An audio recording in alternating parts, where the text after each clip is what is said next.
the time right now. The Dali is arriving back at the Port of Baltimore. As we watched it earlier this morning, it didn't appear to be moving very much. Nearly 2 months after the collapse of Baltimore's Key Bridge, the massive cargo ship that slammed into it and became trapped by debris is finally being moved. The Dali, a giant cargo ship that measures 948 feet in length, was eventually refloated and returned to the Seagirt Marine Terminal on Monday morning. This came after the ship had been trapped in the Patapsco River for what seemed like weeks. The ship arrived back at the Port of Baltimore at roughly 9 o'clock in the morning, which was just more than 2 hours after it had left the collapse site. Following the collapse of the bridge, the Dali stayed ensnared in the debris for a considerable amount of time, which was close to 2 months. The awful occurrence took place when the ship that was malfunctioning collided with the bridge, which led to the collapse of the bridge and the tragic loss of 6 construction workers. In addition to causing substantial damage to a portion of Interstate 695, this catastrophic catastrophe also broke the connection between the port and the land. But before we move forward, like the video and subscribe to the channel. A group of highly trained personnel, with the assistance of 5 powerful tugboats, were responsible for the cautious maneuvering of the Dali. As they navigated the Dali back to the port at a consistent speed of 1 mile per hour, they did so with precision and experience. Once it has been returned without incident, the Dali will be subjected to a comprehensive examination in order to determine the range of necessary repairs.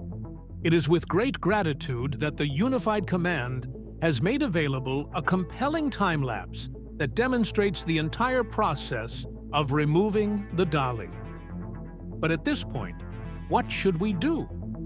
This is an important accomplishment in the ongoing effort to retrieve the debris that was caused by the disaster and to restore the functionality of the Port of Baltimore, which was rendered inoperable as a result of the disaster.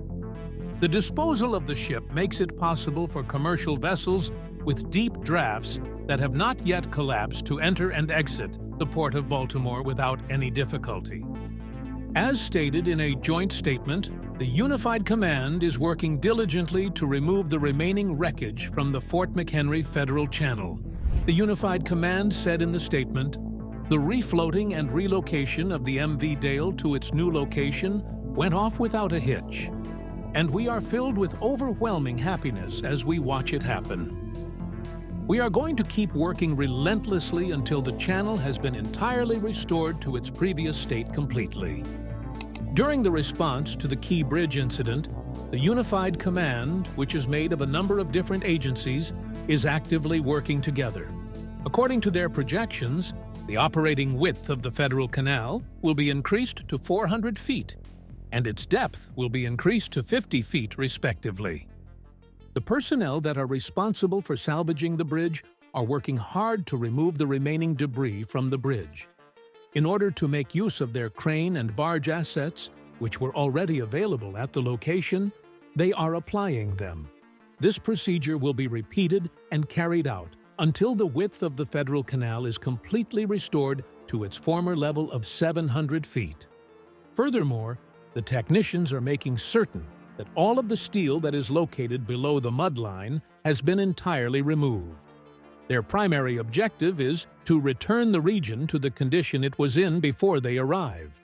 The resumption of commercial vessel transits in and out of the Port of Baltimore is a significant milestone. According to the Unified Command's statement, the continuous attempts to reinvigorate waterway commerce in this region have reached a critical milestone with the occurrence of this breakthrough. Because of its status as an economic powerhouse, the Port of Baltimore is an extremely important institution for a large number of workers and their families who are dependent on the flow of commerce that passes through its gates. As a result of this accomplishment, we are making significant progress toward our goal of safeguarding the prosperity and livelihoods of thousands of people. Refloating the ship and carrying out the salvage operation has been a very difficult and risky venture. Both of these processes have been extremely complicated, For the purpose of safely navigating trash and transporting shipping containers, it has been necessary to make use of enormous floating cranes. Additionally, explosives have been utilized in order to displace massive quantities of twisted steel and materials that are used for roadway construction. On Sunday afternoon, the Unified Command began making preparations for the refloat operation with the intention of taking advantage of the high tide that occurred early on Monday morning. The refloat and transit sequence has been carefully planned to guarantee that all response personnel involved in the operation of the MV Dali maintain complete control over the vessel, from the initial refloat to the transit and eventual berthing at a nearby marine terminal, according to the Unified Command statement. During the preparations, a number of important chores were completed in order to guarantee a smooth sailing experience. The release of anchors, the deballasting of the ship, and the painstaking inspections that were carried out in order to discover and eliminate any potential impediments that could impede the journey were all included in these duties. When the ship arrives back at the port, what happens? Unified Command has made a big advancement in its efforts to reopen the Federal Channel by moving the ship, which spans the remarkable length of 3 football fields. This move represents a significant step forward. The portions of the bridge that have become embedded in the bed of the Patapsco River can be effectively removed with the assistance of a large hydraulic claw.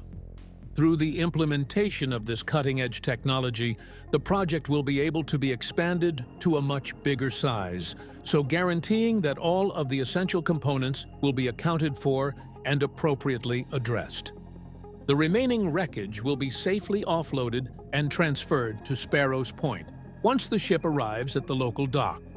It will then be recycled or disposed of in an appropriate manner, depending on the circumstances. Since the sad event that occurred on March 26th, the crew of the Dali, which consists of 22 people, has kept their position on the ship. As the ship is being transferred, they will continue to remain on board throughout the process. Our media partner, the Baltimore Banner, has reported that the crew members are now unable to leave the ship owing to visa constraints. This information was obtained via the Baltimore Banner. As a consequence of this, they are extremely reliant on a variety of firms to satisfy their requirements for vital goods.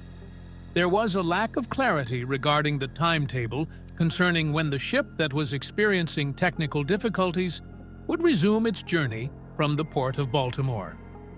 Continuing investigations and legal measures have been undertaken as a reaction to the problem and are now underway. Both the Federal Bureau of Investigation and the National Transportation Safety Board have begun exhaustive investigations in order to shed light on the sad collapse that occurred.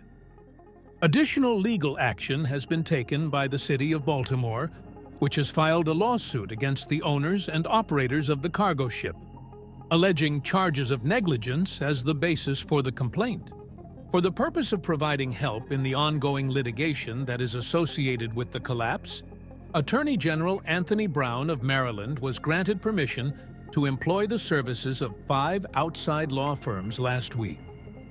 Prior to its departure from the Port of Baltimore, the Dali was subjected to a number of occasions in which it lost its electrical power, which ultimately led to a collision with the Key Bridge. In a preliminary study that was just recently made public by the National Transportation Safety Board, these findings were presented in detail. In the case, it is alleged that the owners of the Dali, who are based in Singapore, engaged in irresponsible behavior when they allowed the ship to depart from the Port of Baltimore, despite being aware of existing power concerns that needed to be remedied. A comprehensive study that will include significant conclusions and safety recommendations is now being worked on by the National Transportation Safety Board, NTSB. It is anticipated that this exhaustive report will be finished within the next year or two at the very latest. As the aftermath of the tragedy continues to be investigated, by the Federal Bureau of Investigation and the National Transportation Safety Board.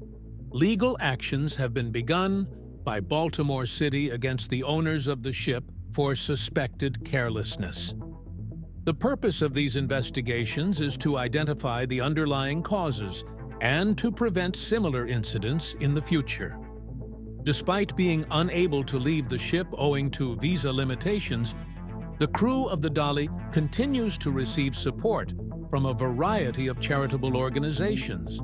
So while the refloating of the Dali represents a significant achievement in restoring the Port of Baltimore, ongoing efforts to clear debris, investigate the incident, and pursue legal action will continue to play crucial roles in fully resolving the situation and ensuring the safety and efficiency of the port in the future.